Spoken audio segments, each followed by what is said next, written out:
Friends, मैं नुपुर तेजस्वी आप सभी का स्वागत करती हूँ हमारे शो डेली डोज पर। आज हम 3 सितंबर के करंट अफेयर्स पर डिस्कस करेंगे, साथ ही उसकी डिटेल जानकारी भी देंगे। दोस्तों, आज की पीडीएफ फाइल आप हमारे वीडियो के डिस्क्रिप्शन बॉक्स से डाउनलोड कर सकते हैं और डेली के पीडीएफ के लिए हमारे टेलीग्राम ग्रुप को ज्वाइन कीजिए, जिसकी लिंक हमारे वीडियो के डिस्क्रिप्शन बॉक्स पर दिया गया। तो दोस्तों, चलिए शुरू करते हैं आज का वीडियो। तो दोस्तों, आज का हमारा पहला क्वेश्चन है, हाल ही में किस राज्य के कुड़प्पा जिले में खुदाई के दौरान रेनाटी चोल युग के एक दुर्लभ शिलालेख की प्राप्ति हुई है? तो दोस्तों, इसका आंसर है ए। आंसर सही है हमारा आंध्र प्रदेश। दोस्तों, आंध्र प्रदेश के कुड़प्पा जिले में खुदाई के दौरान रेनाटी चोल युग का एक दुर्लभ शिलालेख की प्राप्ति हुई है। और दोस्तों, यह दुर्लभ शिलालेख डोलोमाइट चट्टान का एक टुकड़ा है जिस पर तेलुगु भाषा में उत्कीर्ण किया गया है। 25 पंक्तियों में उत्कीर्ण इस शिलालेख को पुरातन तेलुगु भाषा में लिखा गया था और चट्टान के एक तरफ 11 पंक्तियों को तथा 14 पंक्तियों की दूसरी तरफ उत्कीर्ण किया गया है। यह शिलालेख 8वीं शताब्दी के आसपास का बताया जाता है, जब यह क्षेत्र कडप्पा जिले के आसपास का क्षेत्र रेनाडू के चोल महाराजा के अधीन था।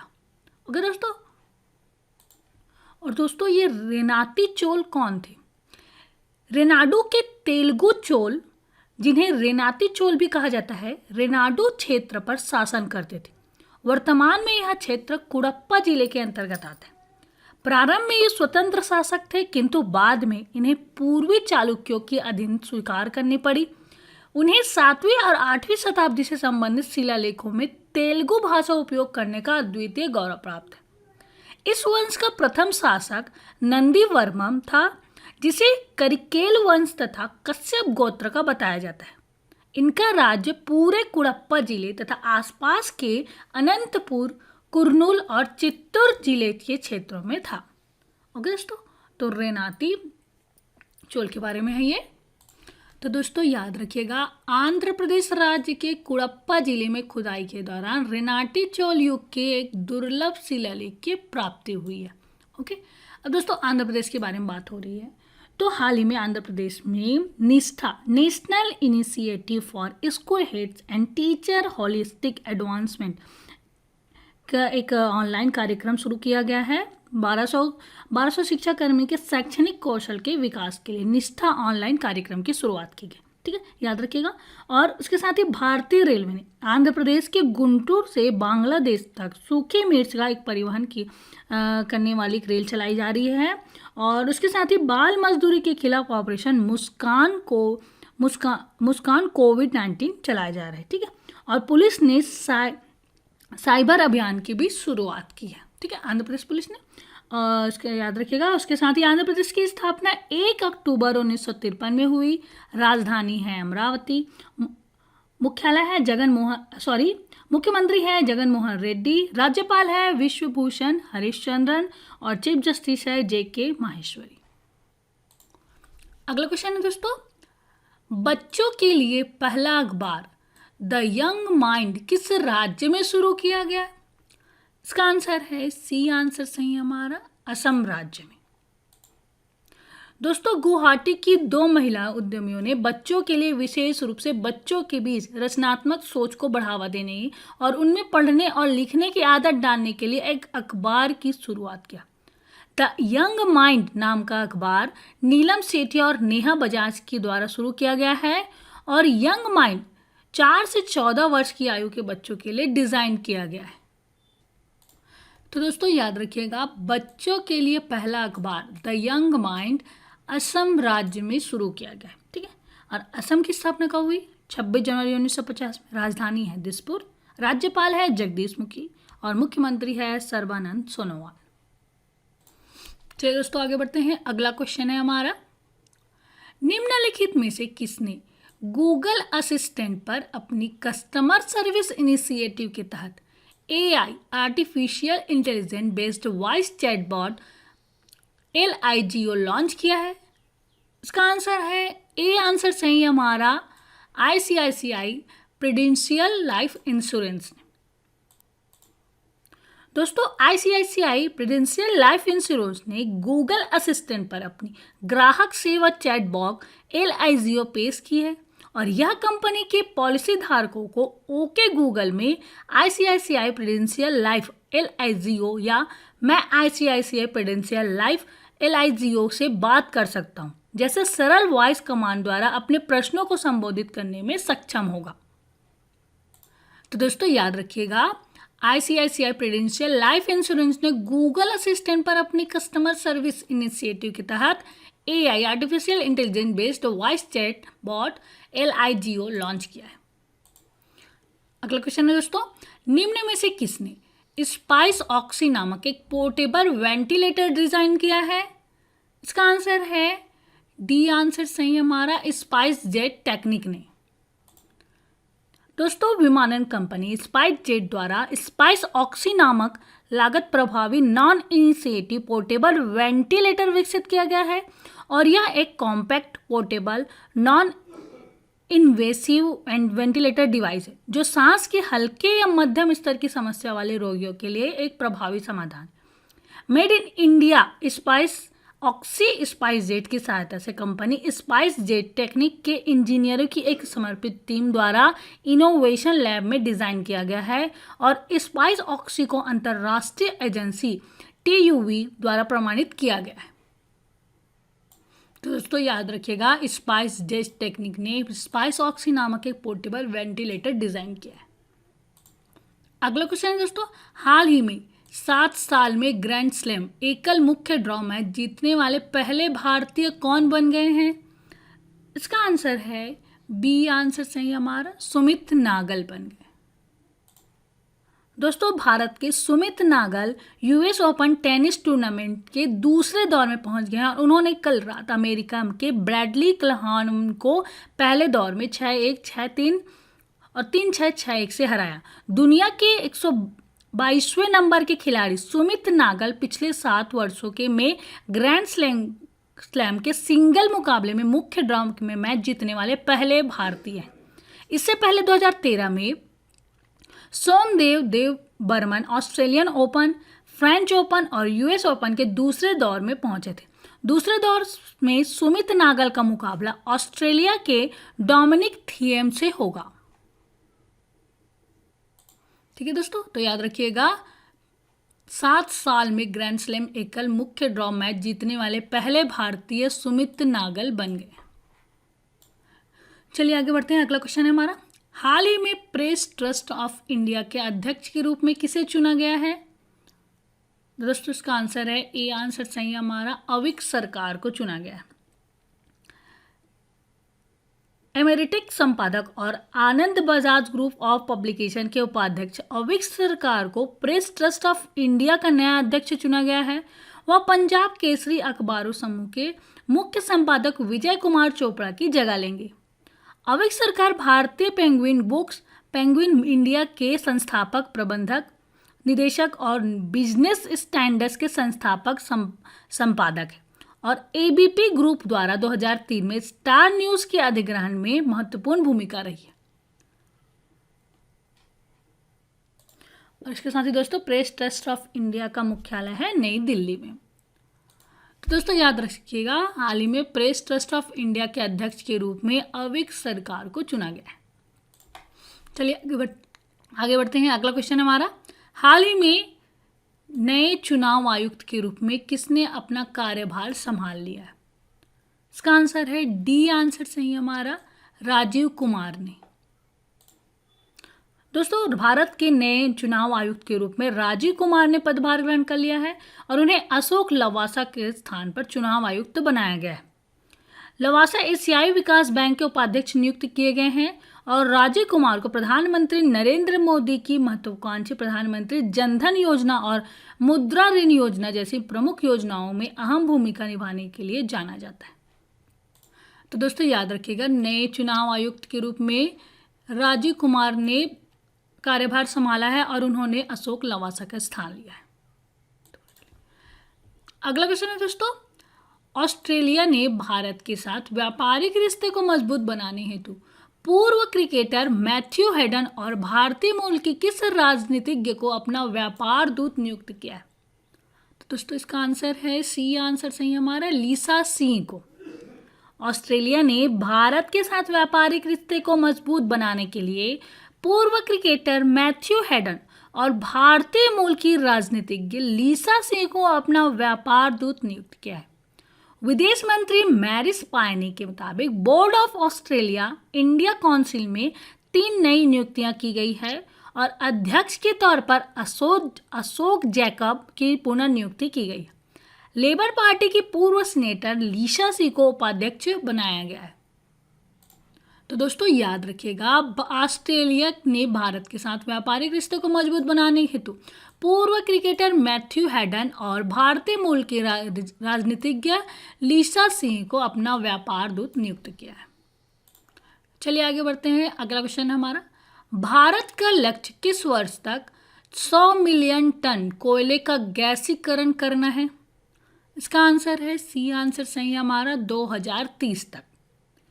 भारत के लक्ष्य 4 लाख करोड़ से अधिक के निवेश द्वारा 2030 तक 100 मिलियन टन कोयले का गैसीकरण करना है।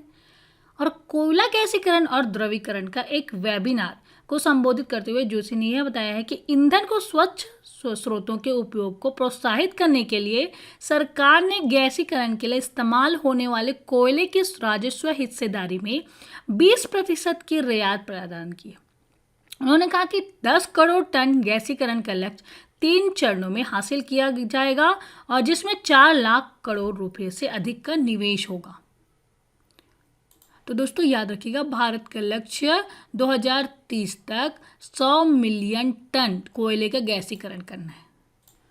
अगला क्वेश्चन है दोस्तों, केंद्र सरकार ने ग्रुप सी की नौकरियों में निम्न में से कितने नए खेलों को शामिल कर उनको स्पोर्ट्स कोटा के तहत नौकरी देने की घोषणा की है?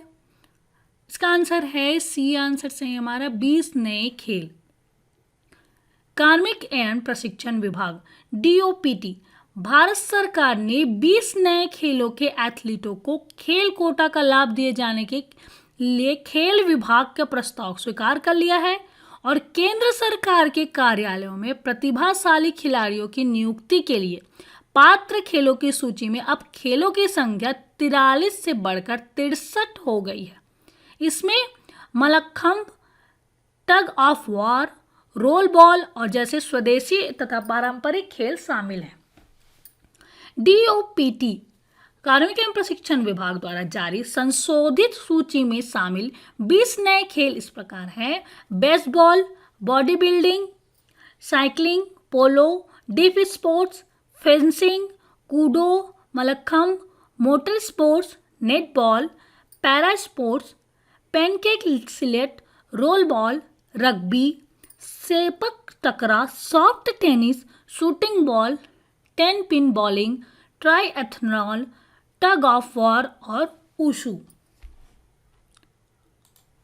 तो दोस्तों याद रखिएगा, केंद्र सरकार ने ग्रुप सी की नौकरियों में 20 नए खेलों को शामिल कर लिया है और उनको स्पोर्ट्स कोटा के तहत नौकरी देने की घोषणा की है।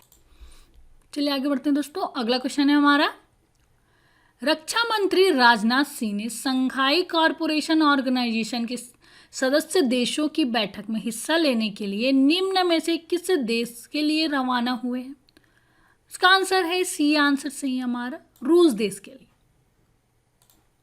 दोस्तों भारत और चीन के बीच जारी सीमा विवाद के बीच रक्षा मंत्री राजनाथ सिंह रूस की 3 दिवसीय यात्रा पर मॉस्को के लिए रवाना हो चुके हैं और वह अपनी यात्रा के दौरान शंघाई सहयोग संगठन SCO के रक्षा मंत्री की बैठक में हिस्सा लेंगे। शंघाई कॉरपोरेशन ऑर्गेनाइजेशन के समूह में भारत, रूस, चीन, कजाकिस्तान, तजाकिस्तान, उज्बेकिस्तान, पाकिस्तान जैसे देश शामिल हैं। और दोस्तों शंघाई कॉरपोरेशन ऑर्गेनाइजेशन के बारे में जान लेते हैं। SCO एक स्थायी अंतर सरकारी अंतर्राष्ट्रीय संगठन है। यह एक यूरेशियन राजनीतिक, आर्थिक और सुरक्षा संगठन है जिसका उद्देश्य संबंधित क्षेत्र में शांति, सुरक्षा और स्थिरता बनाए रखना है। इसकी स्थापना 15 जून 2001 में शंघाई में हुई थी वर्ष 2001 में उज्बेकिस्तान के संगठन में प्रवेश के बाद संघाई 5 को SCO नाम दिया गया। वर्ष 2017 में भारत तथा पाकिस्तान को इसके सदस्य का दर्जा मिला। वर्तमान में इसके सदस्य देशों में कजाकिस्तान, चीन, किर्गिस्तान, रूस, तजाकिस्तान, उज्बेकिस्तान, भारत और पाकिस्तान शामिल है। और साथ ही दोस्तों अफगानिस्तान, बेलारूस, ईरान और मंगोलिया SCO के इस पर्यवेक्षक देशों में शामिल है। दोस्तों रूस के बारे में बात हो रही है तो रूस के राष्ट्रपति हैं व्लादिमीर पुतिन, प्रधानमंत्री है मिखाइल मिशुस्टिन और राजधानी है मॉस्को, मुद्रा है रूसी रूबल। अगला क्वेश्चन है दोस्तों, केंद्रीय मंत्रिमंडल ने भू विज्ञान और खनिज संशोधन के क्षेत्र में सहयोग के लिए भारत और किस देश के बीच समझौता ज्ञापन को मंजूरी दी है? इसका आंसर है सी आंसर सही हमारा, फिनलैंड देश के बीच। प्रधानमंत्री श्री नरेंद्र मोदी की अध्यक्षता में केंद्रीय मंत्रिमंडल ने भू विज्ञान और खनिज संशोधन के क्षेत्र में सहयोग के लिए भारत सरकार के खान मंत्रालय के भूवैज्ञानिक सर्वेक्षण विभाग, फिनलैंड के रोजगार और आर्थिक मंत्रालय के भूवैज्ञानिक सर्वेक्षण विभाग के बीच समझौता ज्ञापन पर हस्ताक्षर किया। तो दोस्तों याद रखिएगा, केंद्रीय मंत्रिमंडल ने भू विज्ञान और खनिज संसाधनों के क्षेत्र में सहयोग के लिए भारत और फिनलैंड के बीच समझौते ज्ञापन पर मंजूरी दे दी है। अगला क्वेश्चन है दोस्तों, केंद्रीय मंत्रिमंडल ने उच्च गुणवत्तापूर्ण वस्त्रों के क्षेत्र में सहयोग के लिए भारत और किस देश के बीच सहमति पत्र को मंजूरी दी? इसका आंसर है बी आंसर सही हमारा, जापान। प्रधानमंत्री श्री नरेंद्र मोदी की अध्यक्षता में केंद्रीय मंत्रिमंडल ने जापानी बाजार हेतु भारतीय वस्त्रों और परिधानों की गुणवत्ता एवं परीक्षण को बेहतर करने के लिए वस्त्र समिति भारत और Messrs Nissenken quality evaluation centre Japan के बीच एक सहमति पत्र की मंजूरी दी। यह MOU Messrs Nissenken quality evaluation centre Japan को वस्त्र और परिवहन उत्पादों के लिए भारत में अपनी सहकारी परीक्षण एवं निरीक्षण सेवा प्रदाता के रूप में वस्त्र समिति को सक्षम करेगा। इस वस्त्र और परिधान उत्पादों में तकनीकी वस्त्र के साथ साथ ऐसा कोई अन्य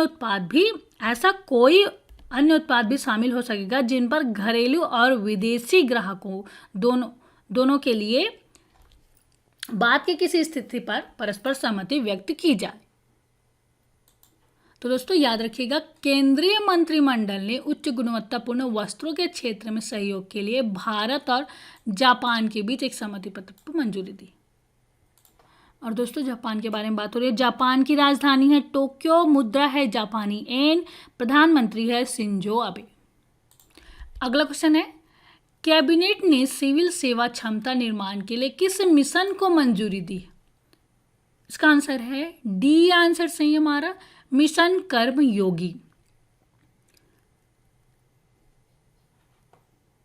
दोस्तों केंद्रीय कैबिनेट ने सिविल सेवा क्षमता निर्माण के लिए मिशन कर्म योगी को मंजूरी दी है। और दोस्तों आज का हमारा लास्ट क्वेश्चन है, the big thought of little law नामक पुस्तक किसके द्वारा लिखी गई है? इसका आंसर है बी आंसर सही हमारा, करण जौहर के द्वारा। दोस्तों फिल्म निर्माता करण जौहर ने अपनी नई किताब the big thought of little law की घोषणा की और कहा कि उन्होंने यह किताब अपने जुड़वा बच्चों के साथ के अनुभव से प्रेरित होकर लिखी। जौहर 2017 में सरोगेसी की मदद से 2 जुड़वा बच्चों यश और रूही के पिता बने थे और अपनी किताब में उन्होंने बच्चों की परवरिश के दौरान पहले से थोपे गए लड़के और लड़की के भेद के कारण सामने आने वाली चुनौतियों की बात की। तो दोस्तों याद रखिएगा, the big thought of little law पुस्तक के लेखक हैं करण जौहर। तो दोस्तों ये तो था 3 सितंबर के करंट अफेयर जिसके बारे में हमने डिस्कस किया। चलिए आगे बढ़ते हैं और 2 सितंबर के करंट अफेयर्स का रिवीजन कर लेते हैं। इसमें पहला क्वेश्चन है, किस राज्य में 1500 करोड़ रुपए की लागत में विश्व के सबसे बड़े टॉय म्यूजियम को बनाने की घोषणा की गई? इसका आंसर है गुजरात। अगला क्वेश्चन है, विश्व का सबसे बड़ा सोलर ट्री किस राज्य में स्थापित किया गया? इसका आंसर है पश्चिम बंगाल। अगला क्वेश्चन है, किसने वियतनाम में ट्रॉन तुआन अन्य के साथ 17वें आसियान भारत आर्थिक मंत्रियों के परामर्श में सह अध्यक्षता की? इसका आंसर है पीयूष गोयल। अगला क्वेश्चन है, भारतीय स्टेट बैंक के अनुसंधान रिपोर्ट इको रेप अनुसार भारत की वास्तविक जीडीपी वित्त वर्ष 2021 में कितने प्रतिशत रहने की संभावना है? इसका आंसर है -10.9%। अगला क्वेश्चन है, किस देश की सरकार ने भारत की कोविड-19 संकट आपातकालीन प्रक्रिया सहायता के लिए 50 बिलियन की राशि का आधिकारिक सहायता ऋण दिया है? इसका आंसर है जापान देश ने। अगला क्वेश्चन है, कानपुर की पहली सिटी मेट्रो लाइन के निर्माण के लिए कौन सा अंतरराष्ट्रीय बैंक EUR 650 मिलियन का निवेश करेगा? इसका आंसर है यूरोपीय निवेश बैंक। अगला क्वेश्चन है, वित्त वर्ष 2020-21 में Q1 में भारत की जीडीपी वृद्धि दर कितनी रही? इसका आंसर है -23.9%। अगला क्वेश्चन है, सुप्रीम कोर्ट ने टेलीकॉम कंपनियों को अपनी लंबित AGR एडजस्टेड ग्रॉस रेवेन्यू बकाया को खाली करने के लिए कितना समय दिया है? इसका आंसर है 10 साल का समय दिया है।